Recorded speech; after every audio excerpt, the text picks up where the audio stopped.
Ayan guys, pagkapasok mo pa lang sa pinaka main gate, ito po yung bubungad sa inyo, yung may mga punong kahoy at may statue na rin po. Nakasulat na rin po yan yung concrete po na sulat na kamay ni Jesus. Ito na po yung panata talaga ng Tagalukban. Every Semana Santa or after Semana Santa, aakit po sila sa kamay ni Jesus doon po sa may bundok banda.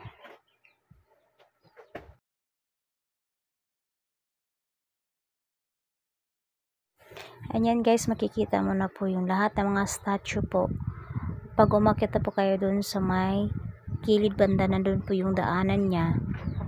Doon po kayo umakyat para makita niyo po yung mga statue na tungkol po sa buhay ni Jesus. Simula nung pag-anak niya, nandyan yung mga three kings, hanggang sa lumaking siya, hanggang sa nagturo, mga apostoles niya. Yung pagkuruna sa kanya ng mga tinik, andyan din si Maria.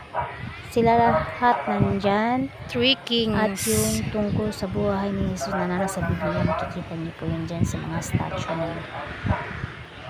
Imiminitor po ko kayo dito po sa may Lukban, Quezon sa kamay ni Jesus. Hi guys!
Jesus in the cross.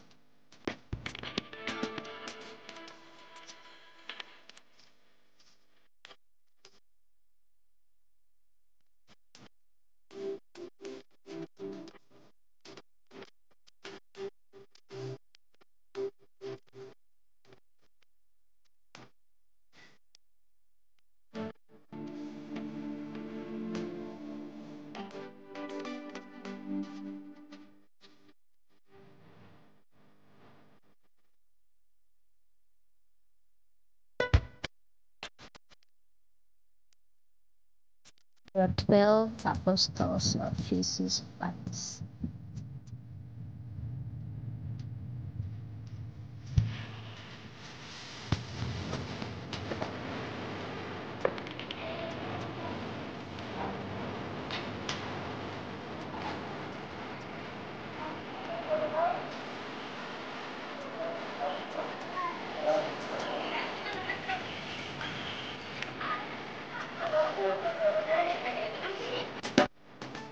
Yan po yung overview na makikita niyo guys pag nandito po kayo sa pwesto ni Mama Mary. Yung big Mama Mary statue po ay pinatapat dito sa una pa lang po na pinuntahan ko namin. Makikita niyo po yung halos lahat ng mga statue pag nandito po kayo sa taas banda.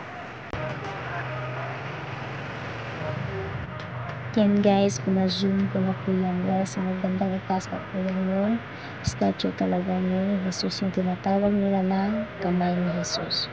Sa may bundok pa po talaga yun.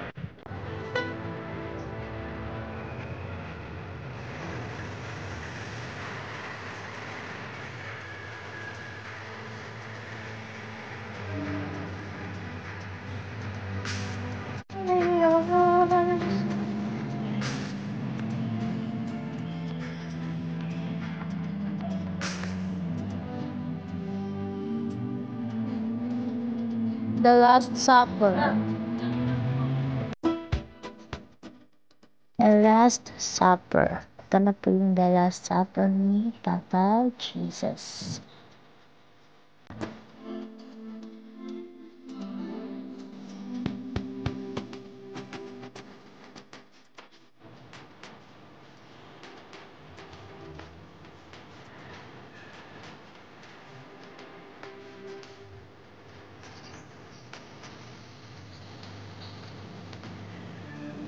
Ten Commandments.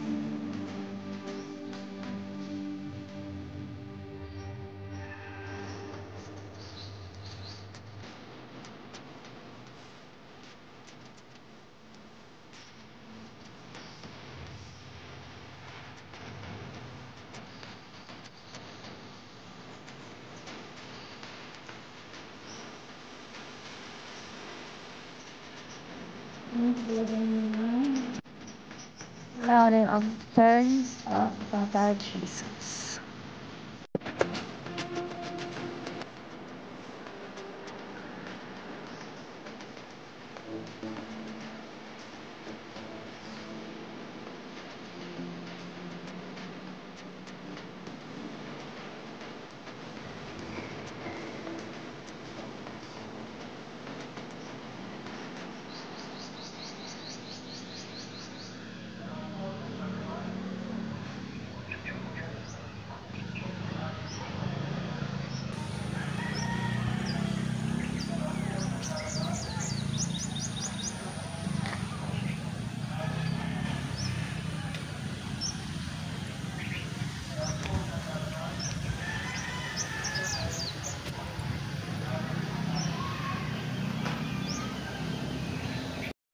And yes guys, ito na po yung daanan papunta po sa pilahan para po sa pag-akyat sa kamay ni Jesus dun sa may bundok. Need po nating pumila dito kasi hindi po pwedeng sisingit ka lang sa pila kasi grabe po yung tao.